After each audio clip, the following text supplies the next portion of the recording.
Your first gut reaction is that you simply want to help. A life has vanished into the dark, and the world stops turning.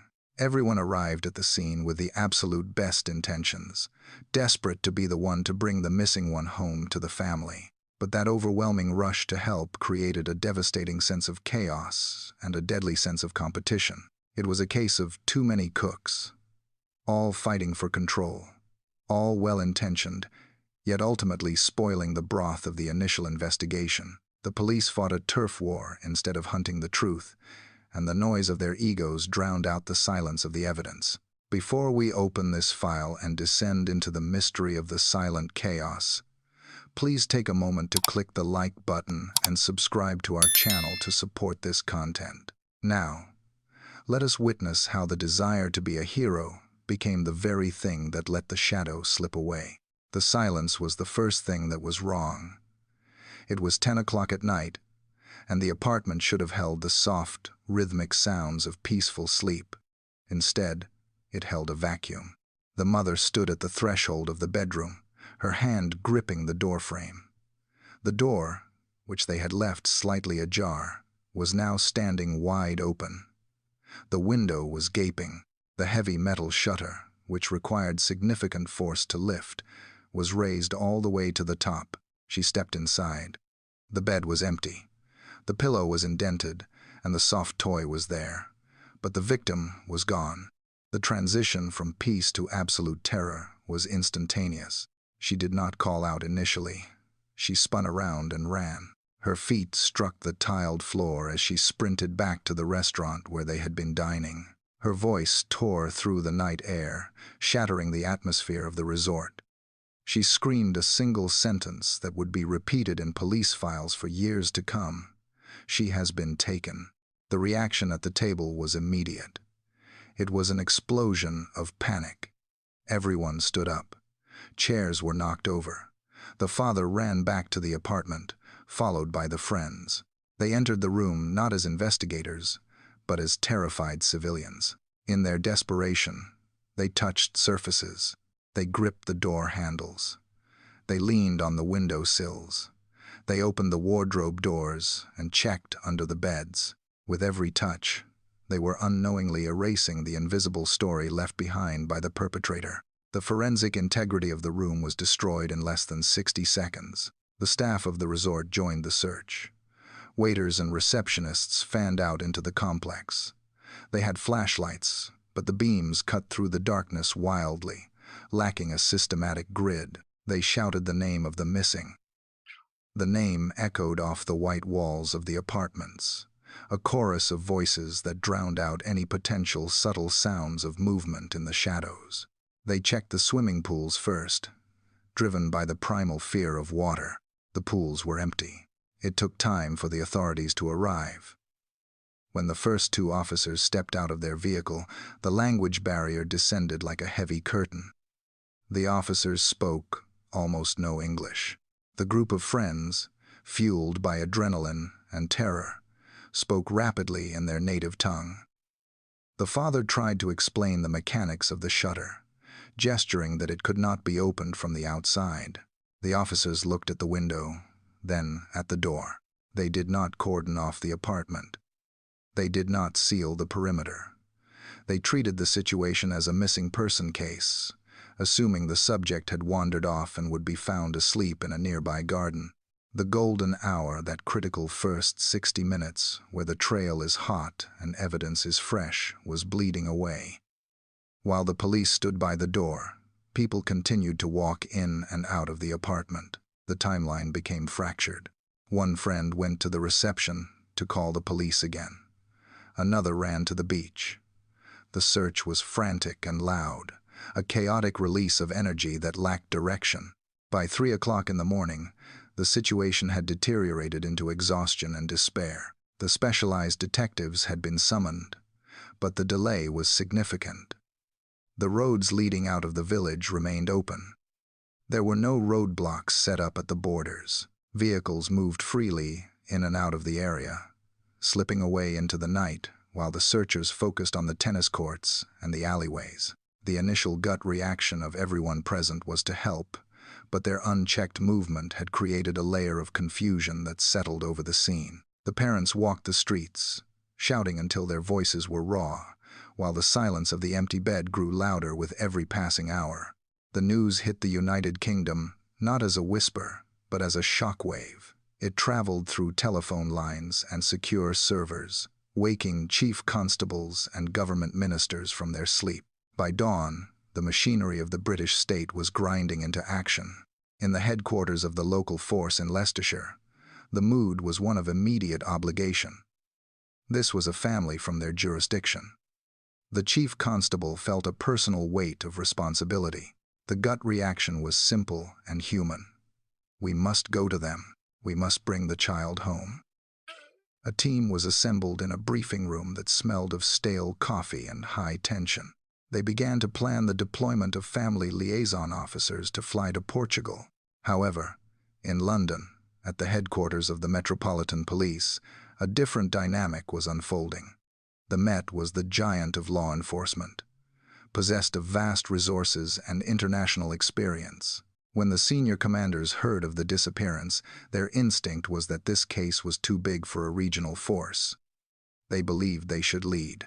It was not spoken aloud, but the seeds of a turf war were sown in those first meetings. The serious organized crime agency also stepped forward, citing their networks in Europe and their expertise in kidnapping. The result was a bombardment of the Portuguese authorities. In the small police station in the Algarve, the phone did not stop ringing. One moment it was a caller from Leicestershire offering support. 10 minutes later, it was a caller from Scotland Yard offering forensic experts. Then came a call from another agency offering intelligence. To the Portuguese detectives, this did not look like assistance. It looked like chaos. They were a proud national force with their own hierarchy and laws. They did not understand why 3 or 4 different British agencies were contacting them, all claiming to represent the investigation. The lack of translation ability became a critical failure. The British officers used technical police jargon that the Portuguese did not understand. The Portuguese spoke of judicial secrecy, a concept that baffled the British, who were accustomed to using the media as a tool. The conversations were filled with misunderstandings. Offers of help were interpreted as criticism. Questions were seen as insults. Back in London, the political pressure began to mount. The Prime Minister and the Home Secretary were demanding updates. They wanted to know what was being done. This pressure filtered down to the police chiefs, creating a desperate need to be seen taking action. It became a competition. Agencies were not just trying to find the child.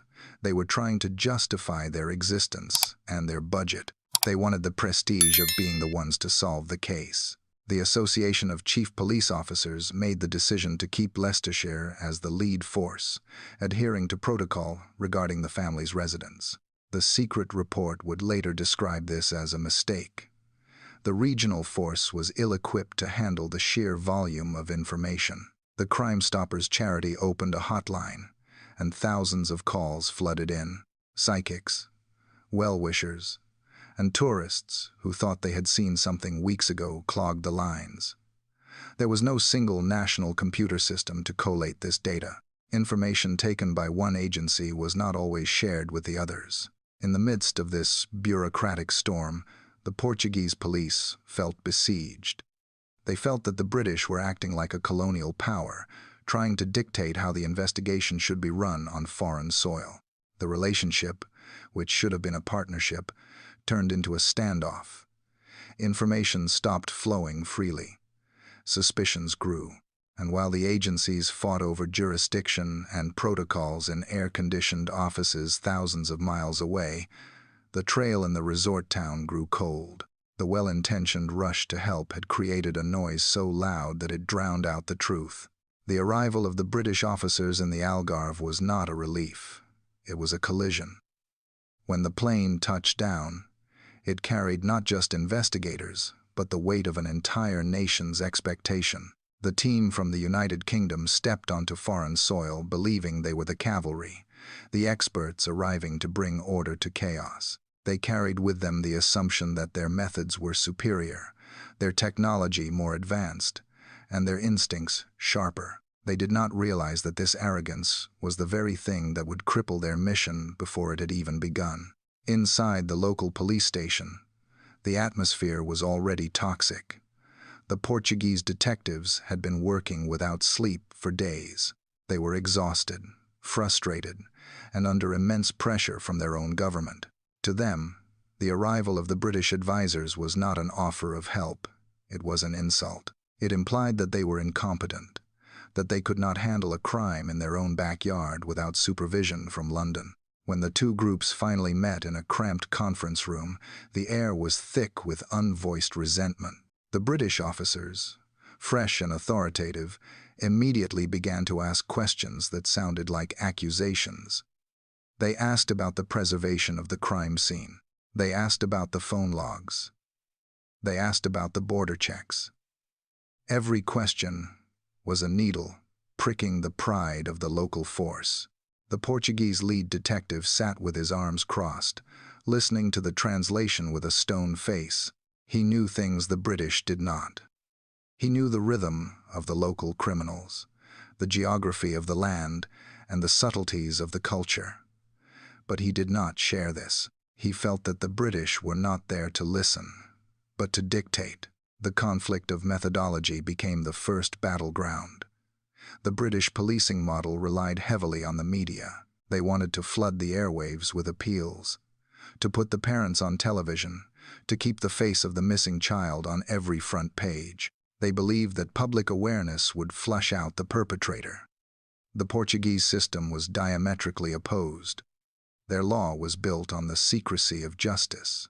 They believed that a criminal investigation should be conducted in the shadows, that releasing information only tipped off the suspect. They wanted silence. They wanted to watch and wait. This fundamental disagreement tore the investigation apart. The British advisors urged the family to speak to the press. The Portuguese police ordered them to stay silent. The parents were caught in the middle of this professional tug-of-war, pulled between the advice of their home country and the laws of the country where their daughter had vanished. They did not know who to trust. The British officers told them that publicity was the only way to find her. The Portuguese officers warned them that publicity could endanger the investigation. The tension escalated when the British team requested access to the case files. They wanted to run the data through their own systems in the United Kingdom. The Portuguese refused. Under their law, the files were secret. They could not simply hand over sensitive evidence to foreign officers who had no legal jurisdiction. The British team was incredulous. They could not understand why bureaucracy was being placed above the safety of a child. They made calls to London. London made calls to Lisbon. The diplomatic channels burned with anger, but the files remained closed. In the hallways of the police station, the two teams walked past each other like opposing armies. They did not share coffee. They did not share theories. The British set up their own command post in a separate room, creating a silo within the station. They began to run a parallel investigation, gathering their own intelligence, interviewing their own witnesses. This was the most dangerous development of all. Instead of one unified force hunting a criminal, there were now two disjointed forces, often chasing the same leads without knowing it, stepping on each other's footprints and muddying the waters. The local detective in charge began to view the British liaison officers as spies rather than colleagues. He suspected they were feeding information to the British press, leaking details that he had explicitly ordered to be kept secret. Paranoia set in. He stopped sharing updates. He began to conduct interviews without informing the British counterparts.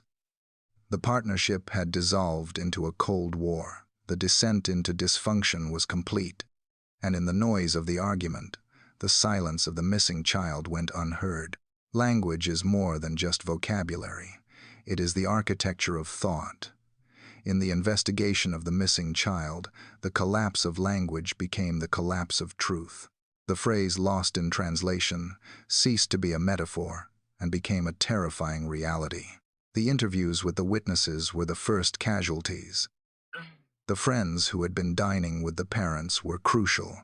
They held the timeline in their memories. They were the ones who had checked the rooms. They were the ones who had seen the layout of the resort. But when they sat down to give their formal statements, the system failed them. There were no professional interpreters available immediately. The police had to rely on anyone who could speak a little of both languages. Sometimes a resort employee, sometimes another officer with basic school-level English.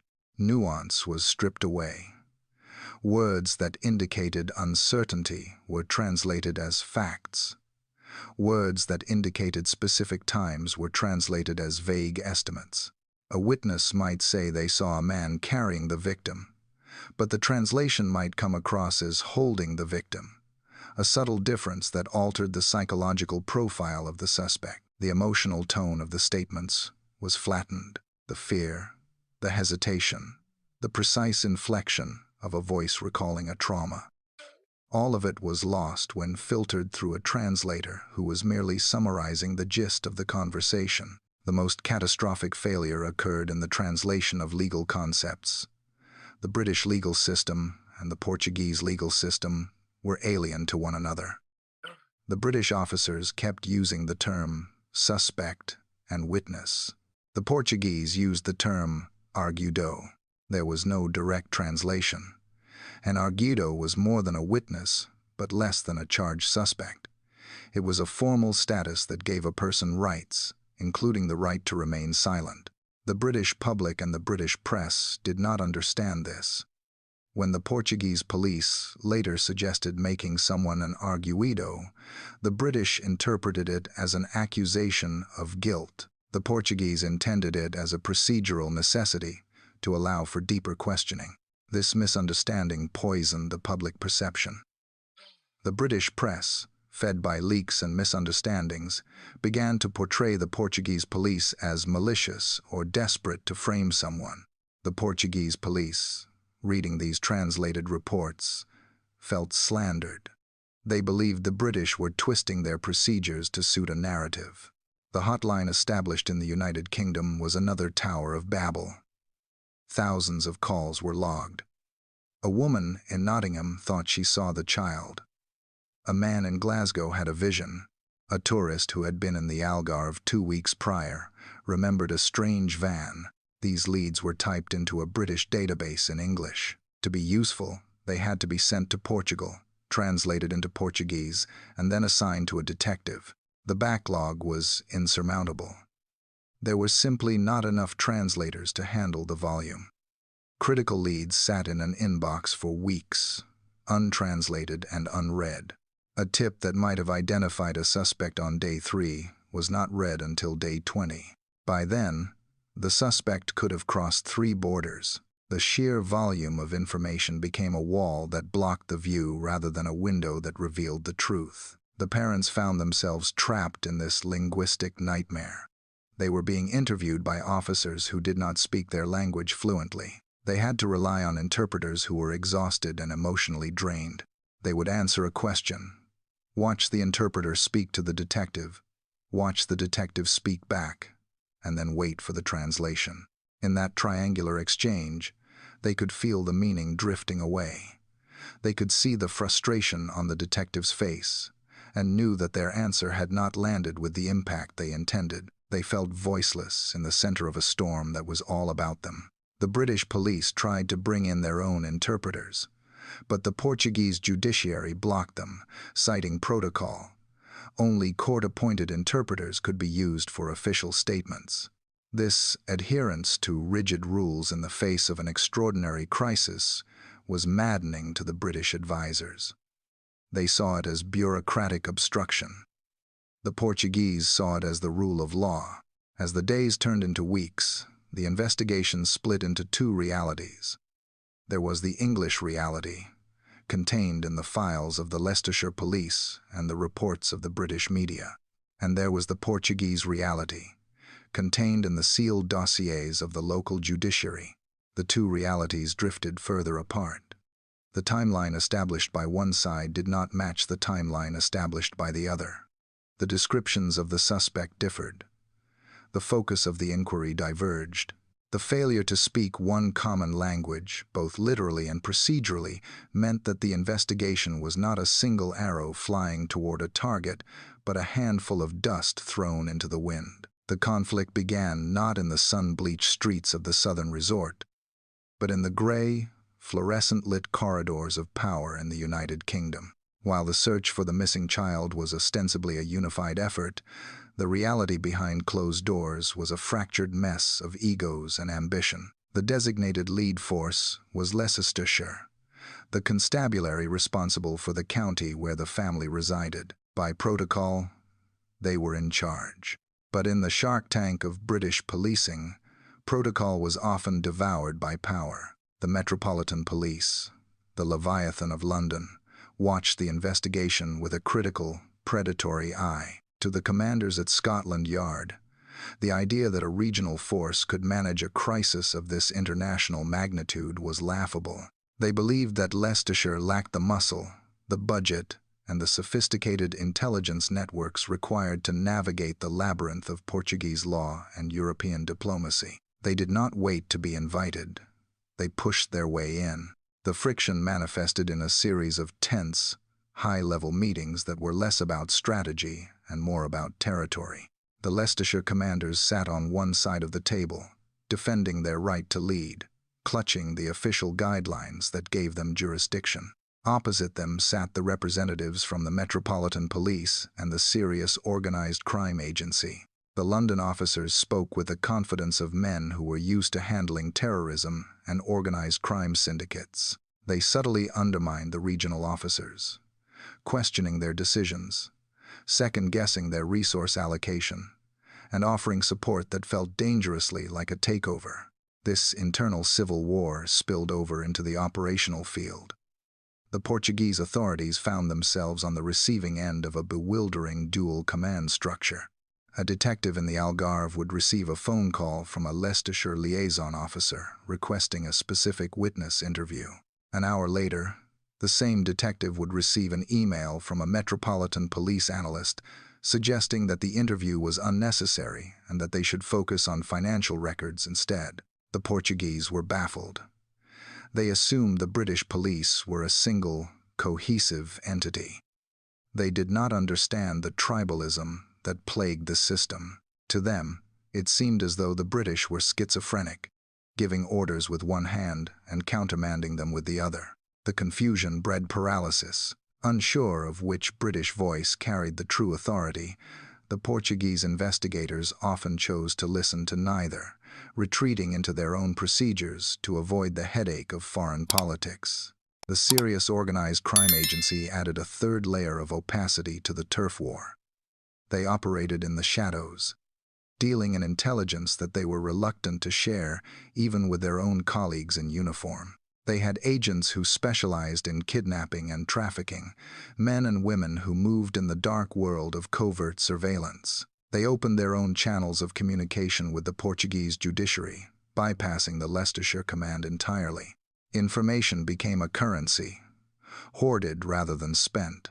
A vital piece of intelligence regarding a potential sighting might be held by one agency, kept back to be verified by their own people so they could claim the credit if it turned out to be true. The database that was supposed to centralize the inquiry became fragmented. There were silos of data in London, silos in Leicestershire, and silos in the Algarve, with no bridges connecting them. The officers on the ground felt the strain. The liaison officers sent by Leicestershire were looked down upon by the arriving specialists from London. There were arguments in hotel lobbies and heated whispers in the corners of police stations. The focus drifted from the hunt for a predator to the management of reputations. The leadership in the United Kingdom was terrified of failure, but they were equally terrified of letting someone else succeed. If the Met solved the case, Leicestershire would look incompetent. If Leicestershire solved it, the Met would look redundant. And so, they fought for control of the steering wheel, while the vehicle careened off the road. To the lead Portuguese detective, the British presence ceased to be an annoyance and transformed into an occupation. He sat in his office, surrounded by stacks of files that he could no longer read because his mind was clouded with a cold, burning anger. He was a man of the old guard, proud of his country's history, proud of its sovereignty. He had spent decades catching criminals in these towns. He knew the rhythm of the underworld here, and now he was being treated like a junior cadet in his own station. The term colonial power began to circulate among the Portuguese ranks. It was whispered in the smoking areas and muttered during the shift changes. It captured the exact flavor of their resentment. The British did not ask. They demanded. They did not suggest. They instructed. The British media, which the Portuguese police believed was being fed directly by the British officers, ran daily headlines screaming about the incompetence of the local force. They called the Portuguese lazy. They called them backward. They mocked their methods and their hours. The lead detective took this personally. He saw the British officers walking through his station with their expensive suits and their air of superiority, and he saw the same arrogance that had once built an empire.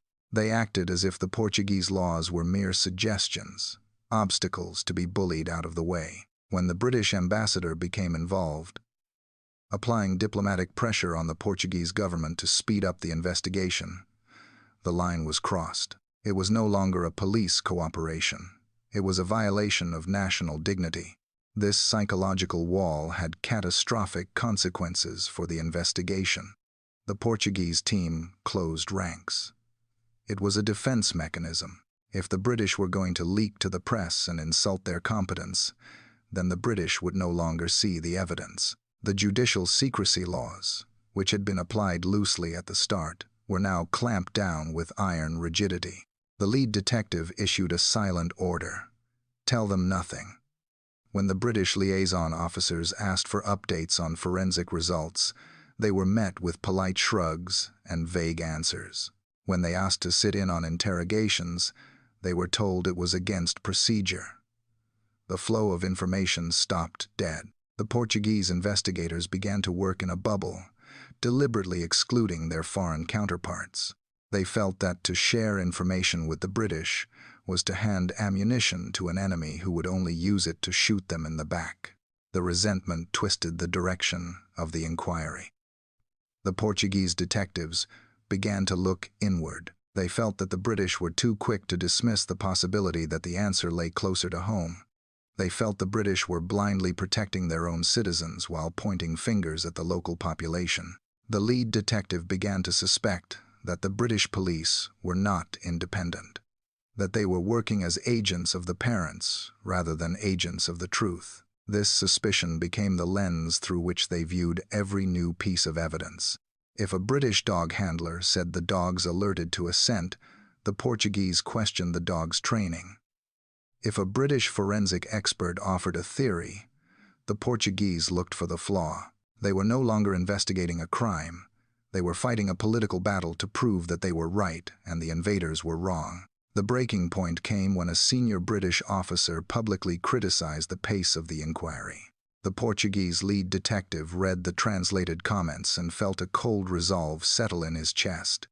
He would not be dictated to. He would solve this case his way, using his laws, and he would prove that the local police were not the fools the world claimed them to be. He turned his back on the international cooperation, effectively firing the British advisors without ever signing a formal paper. The alliance was dead. The investigation had split into two hostile camps, separated by pride, history, and a silence that was growing deeper by the day. The decision to open the floodgates was made with the purest of intentions. The logic was simple. Somewhere in the world, someone knew something. If the authorities could just reach that one person, the nightmare would end. And so, the appeal was launched. The Crime Stoppers number was broadcast across continents, flashed on television screens, and printed in newspapers. The public was invited to become the eyes and ears of the investigation. The response was not a stream. It was a tsunami. The call centers in the United Kingdom were immediately overwhelmed. The phones did not ring in intervals. They lit up in a solid block of continuous demand. Thousands upon thousands of people called in. They called from Birmingham, from Berlin, from Barcelona. They called with genuine concern, with half-remembered dreams, with suspicions about neighbors they had never liked, and with visions given to them by psychics. For the analysts sitting in the windowless rooms in the United Kingdom, the influx of data was terrifying. They were looking for a needle in a haystack, and the public was dumping more hay on top of the pile every single second. The system was not built for this volume. There was no single, unified database that connected the British intelligence with the Portuguese case files. Instead, there were spreadsheets, handwritten notes, and emails that bounced between servers.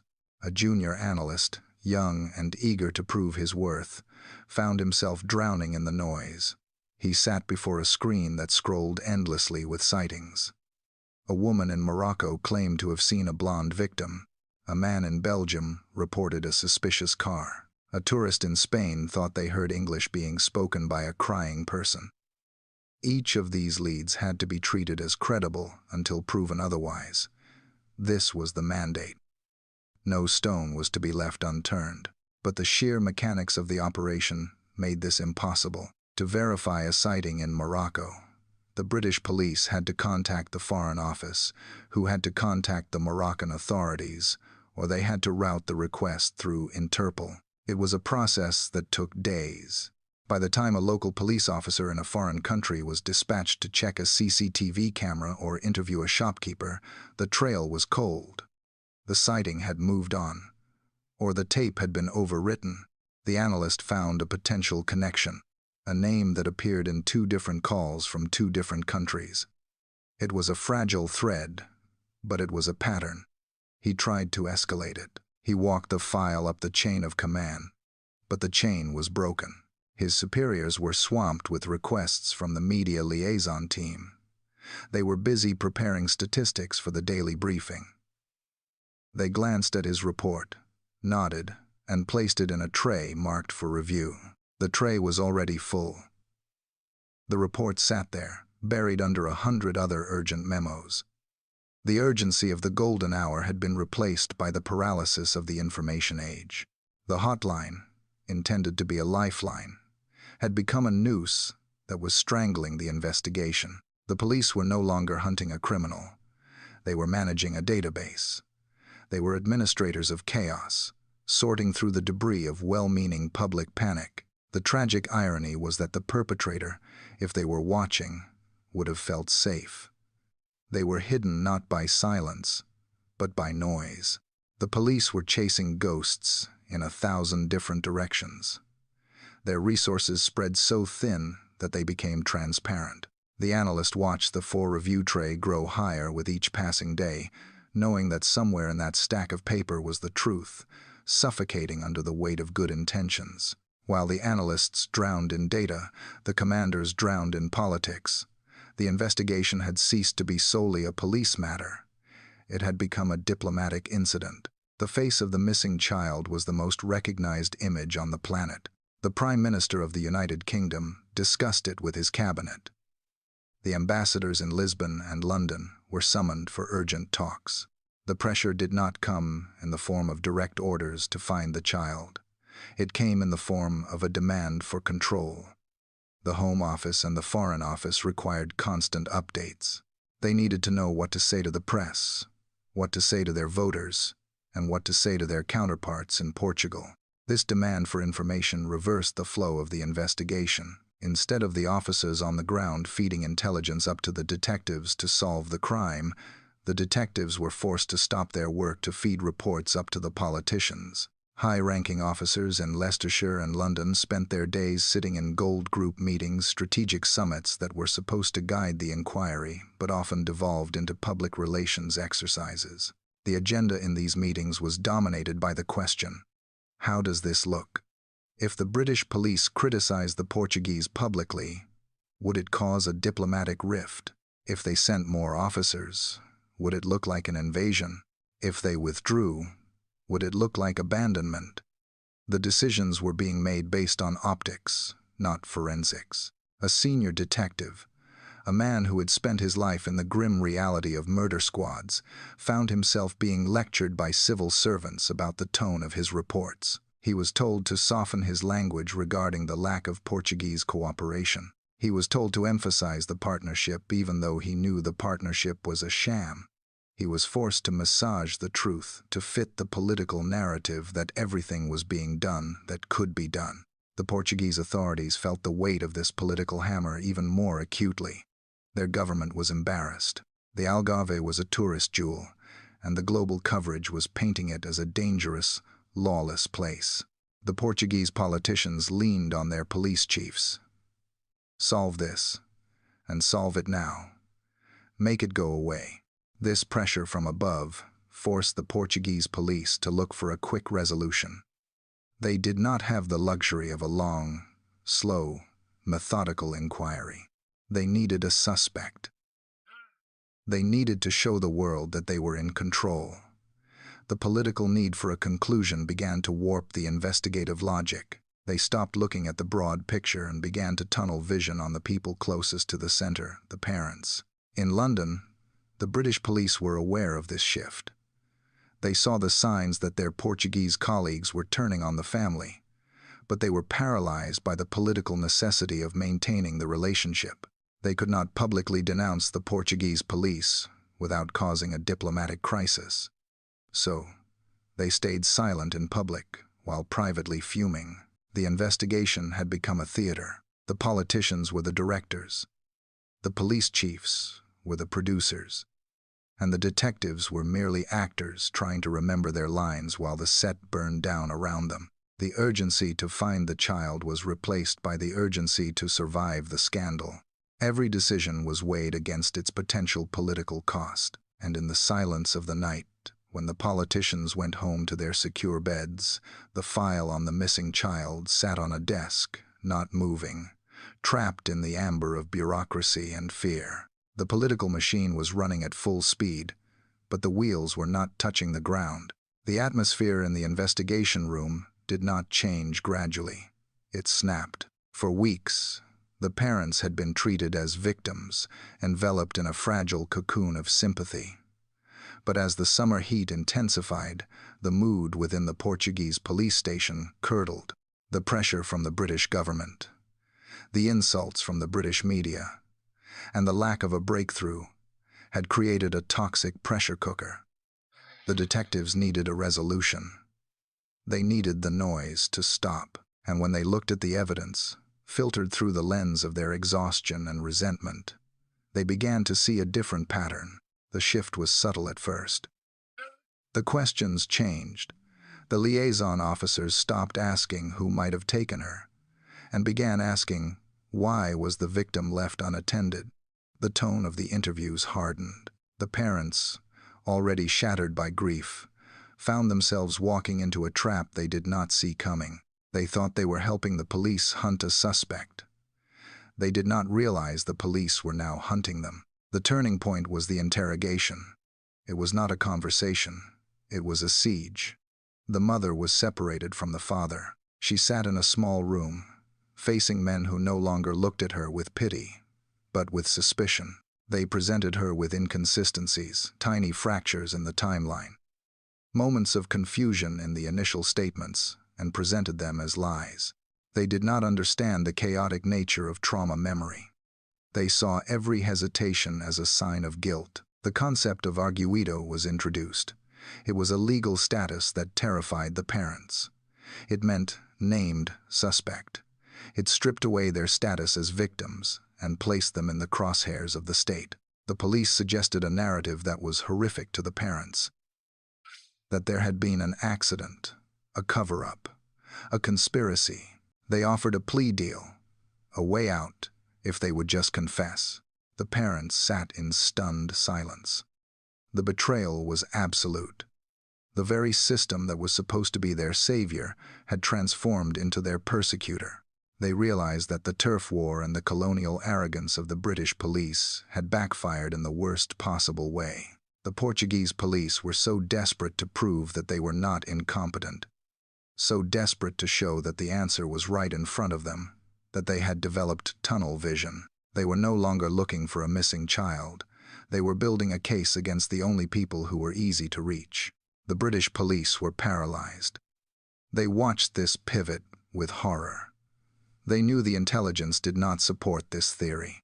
They knew there was no physical evidence to back up the sudden accusation. But their hands were tied.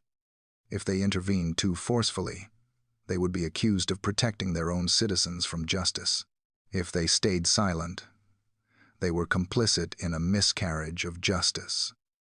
The political game had reached its zenith, and the parents were the pawns being sacrificed to save the reputations of the institutions involved. As the parents left the police station that night, the crowd outside was no longer just supportive. There was a murmur of doubt. The poison had seeped out of the interrogation room and into the public consciousness. The investigation had stopped moving forward. It was now spinning in a destructive circle, consuming the very people it was meant to serve. The lead Portuguese detective was a man pushed to his limit. He had spent months being second-guessed by British officers, criticized by British politicians, and mocked by British newspapers. He felt that his country's sovereignty was being eroded by a foreign power that cared more about image than truth. He believed, with a stubborn, burning conviction, that the British police were not independent. He believed they were acting as a shield for the parents, blocking his investigation at every turn. His frustration boiled over. He made a decision that would end his career, but, in his mind, save his honor. He gave an interview. He spoke to a journalist and said the things that had been whispered in the corridors for months. He accused the British police of being subservient to the political agenda. He suggested that the investigation had been manipulated from the start. He laid bare the turf war, the lack of cooperation, and the arrogance that had plagued the case. The reaction was instantaneous. In London, the comments were read with fury. The British government contacted the Portuguese government. This was no longer just a police matter. It was a diplomatic insult. The pressure applied to the Portuguese authorities was immense and immediate. They were told that this detective was a liability, that his comments were damaging the relationship between the two nations, and that he had to go. The order came down from the highest levels of the Portuguese judiciary. The lead detective was summoned. There was no debate. There was no defense. He was removed from the case. He was stripped of his authority. The man who had held the entire complex web of the investigation in his head for months was suddenly cut loose. His removal was a decapitation. When he left his office, he did not just take his personal belongings. He took the institutional memory of the inquiry, the hunch he had about a suspect, the doubt he had about a witness, the subtle connections he had made but not yet written down. All of it walked out the door with him. The team that remained was leaderless and demoralized. They saw their chief sacrificed to appease a foreign power. The investigation effectively stopped. The files were there, thousands of pages of them, but the driving force was gone. The new team that was brought in had to start from zero. They had to read through the mountains of paperwork, trying to understand the logic of decisions made months ago. The momentum was lost. The golden hour was long gone. And now the golden thread of the investigation had been snapped. The sacking was the final victory of politics over policing. The bureaucrats in London and Lisbon breathed a sigh of relief. The problem had been removed. The relationship could now be repaired. The fences could be mended. But in the silence of the evidence room, the box containing the file on the missing child sat untouched. The chaos of the turf war, the competition, and the egos had resulted in a stalemate. The noise had finally died down, but it left behind a vacuum where the truth should have been. The child was still missing, but now, so was the will to find her.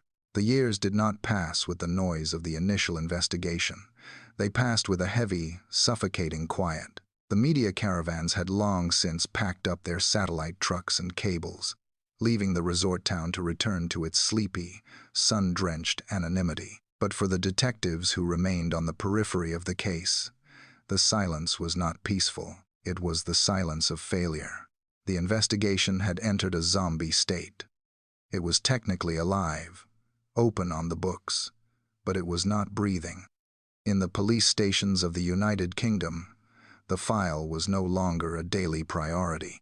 It had been moved from the center of the desk to the filing cabinet, and then to the archives. The urgency had evaporated, replaced by a dull, persistent ache in the conscience of every officer who had touched the case.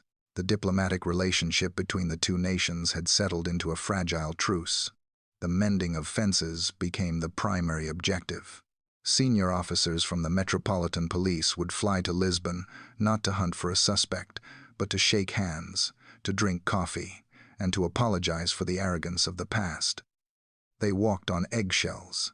Every request for a document, every suggestion of a new lead, had to be phrased with agonizing care to avoid offending the Portuguese authorities again. The ghost of the turf war still haunted these meetings. The British officers knew that if they pushed too hard, the Portuguese would shut down. The Portuguese officers knew that if they refused to cooperate, the British press would attack them. So they existed in a polite paralysis.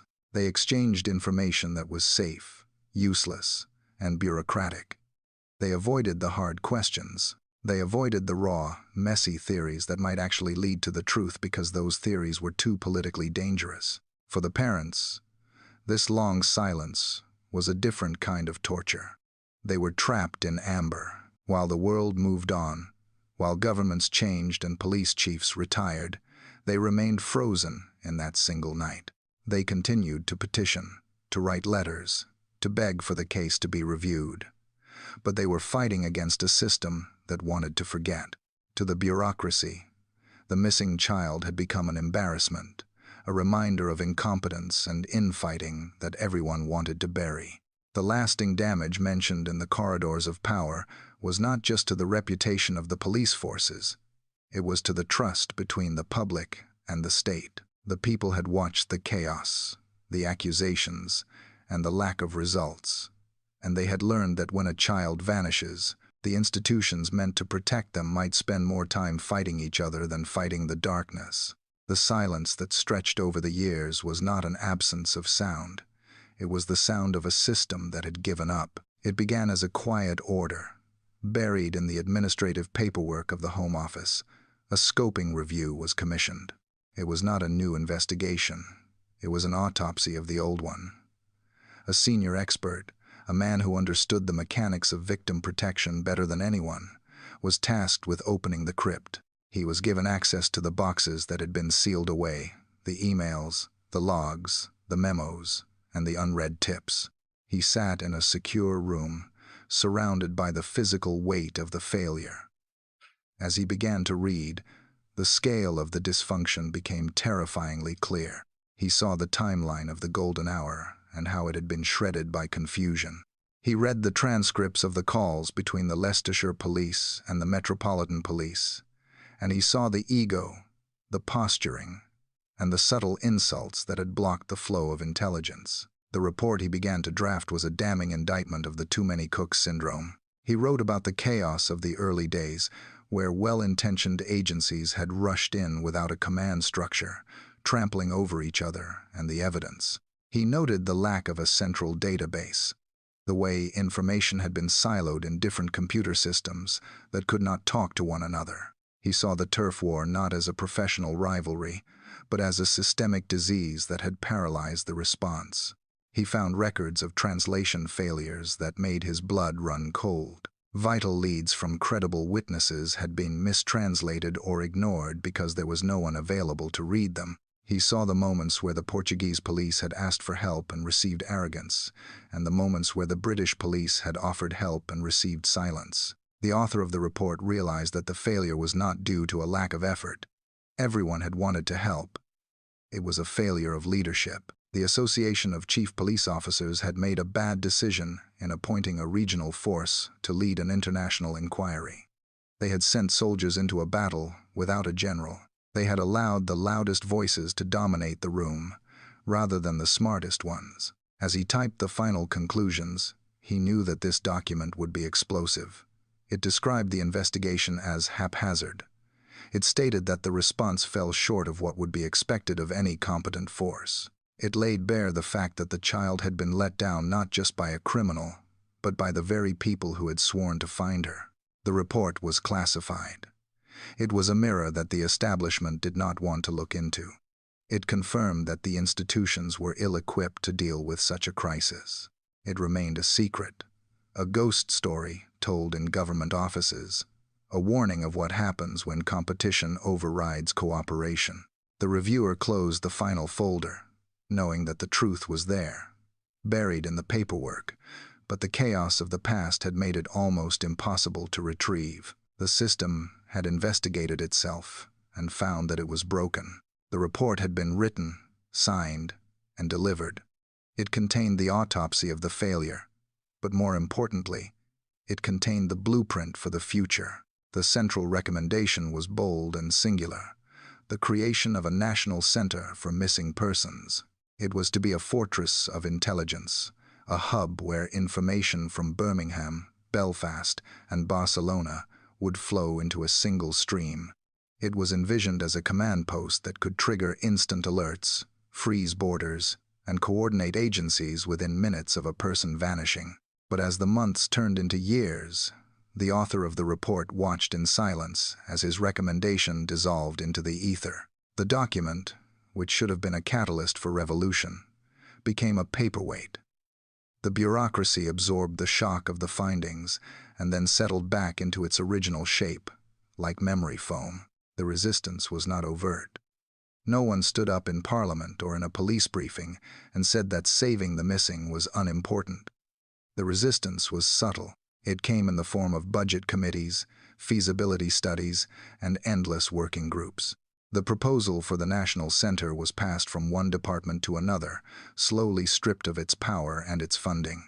The existing agencies protected their silos. The serious organized crime groups did not want to cede control to a new entity. The regional forces did not want to lose their autonomy. The turf war that had crippled the original investigation was now crippling the legacy of the case. The very people who had failed to coordinate were now coordinating to prevent the solution. The author of the report sat in meetings where the language of delay was spoken fluently. He heard phrases like long-term integration and resource allocation, which were polite ways of saying no. He realized that the system was more interested in self-preservation than in learning. To build the center would be to admit that the previous system was broken. To admit it was broken was to admit that the chaos of the early days had been preventable, and that was an admission of guilt that no institution was willing to make. The hollow echo was the sound of the phone not ringing. The center was never built.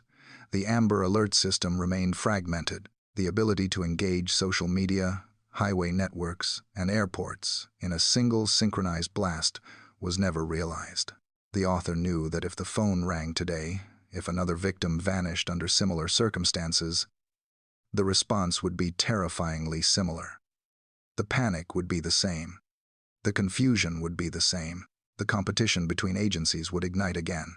The lessons had been identified, written down, and legally filed, but they had not been learned. The system had looked in the mirror, seen the ugly truth of its own disorganization, and then simply closed its eyes. The echo of the recommendation faded, leaving the world just as vulnerable as it had been on the night the silence began.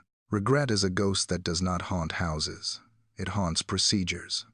For the retired detectives and the former liaison officers, the years did not bring peace. They brought the torment of the what-if.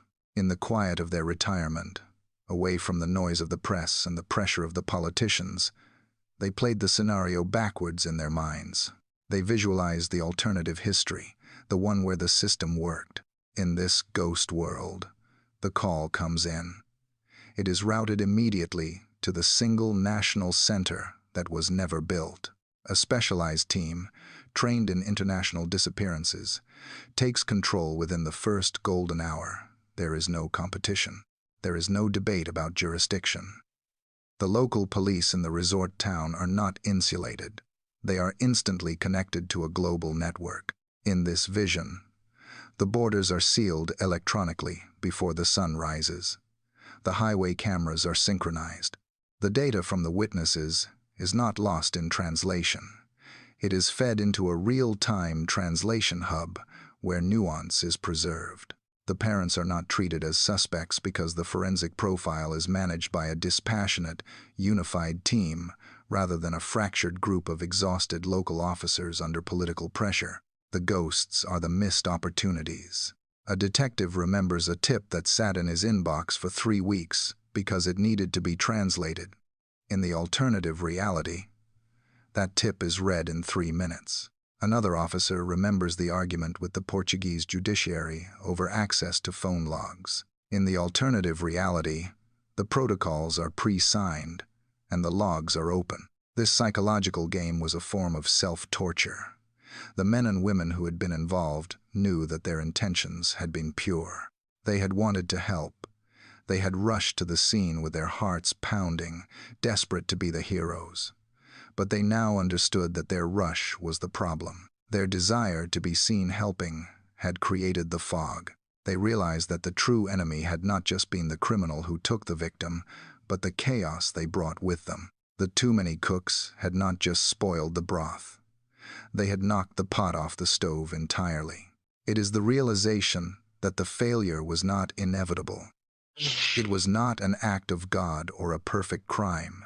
It was a failure of human organization. The tools were there. The intelligence was there. The manpower was there. But the connecting wires were cut by ego and bureaucracy. These ghosts sat with them in their living rooms. They watched the news, seeing other cases, other missing persons, and they held their breath, hoping that someone, somewhere, had finally fixed the machine. But deep down, they knew the truth. They knew that the turf war is part of the human condition, and that if the nightmare repeated itself, the same ghosts would rise again to cloud the investigation, leaving the truth buried under a mountain of good intentions and bad decisions. The system had not changed. It had only grown older, and the silence of the missing remained the only constant in a world of noise. The file does not close. It sits on a desk in a specialized office in London, and it sits on a digital server in Lisbon. It is a monument to unfinished business.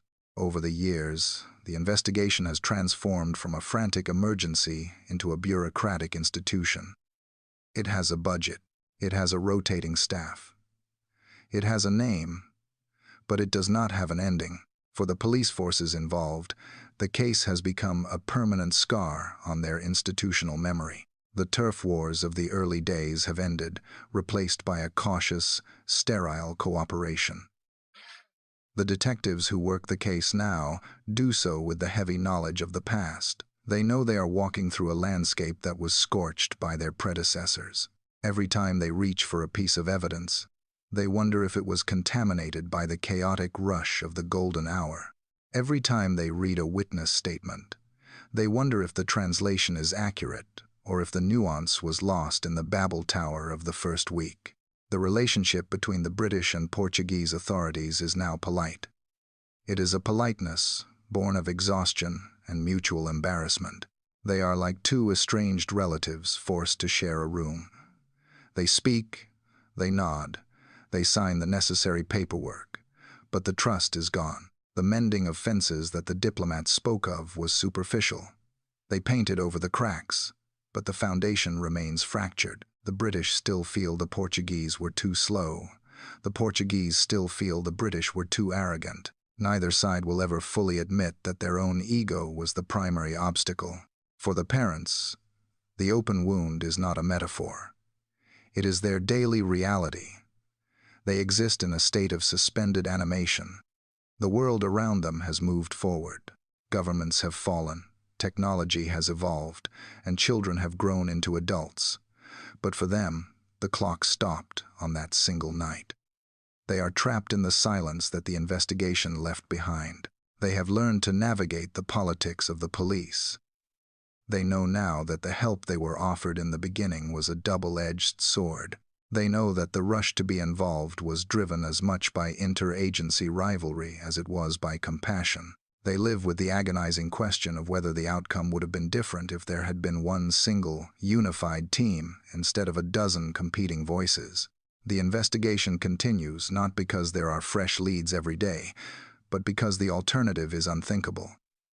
To close the file would be to admit definitive failure. It would be to admit that the combined power of two nations, with all their technology and resources, was defeated by a single act of darkness and a subsequent storm of confusion. So, the inquiry persists. It is a zombie investigation, kept alive by funding and fear, the fear of giving up. Occasionally, the silence is broken. A headline appears. A new suspect is named. The police in Germany, or the police in London, issue a statement. For a brief moment, the old machinery grinds back to gear. The media returns. The public interest flares up. But then, the leads dissolve. The evidence is too old, too circumstantial, or too corrupted by the passage of time. The noise fades, and the silence returns, heavier than before. The author of the secret report watches this cycle from a distance. He sees the single national center that was never built. He sees the coordination protocols that were never fully implemented. He knows that if the same call came in tonight, the chaos might be less visible, but the systemic flaws remain. The lessons were observed, but not absorbed. In the end, the story is not about a perfect crime. It is about an imperfect response.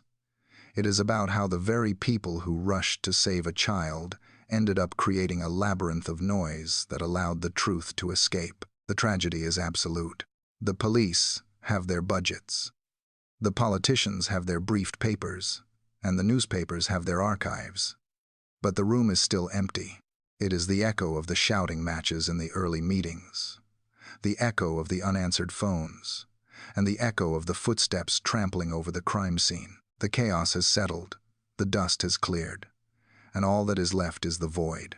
The wound remains open, refusing to heal, a testament to the moment when good intentions collided with human failing, leaving nothing behind but a mystery that time refuses to solve.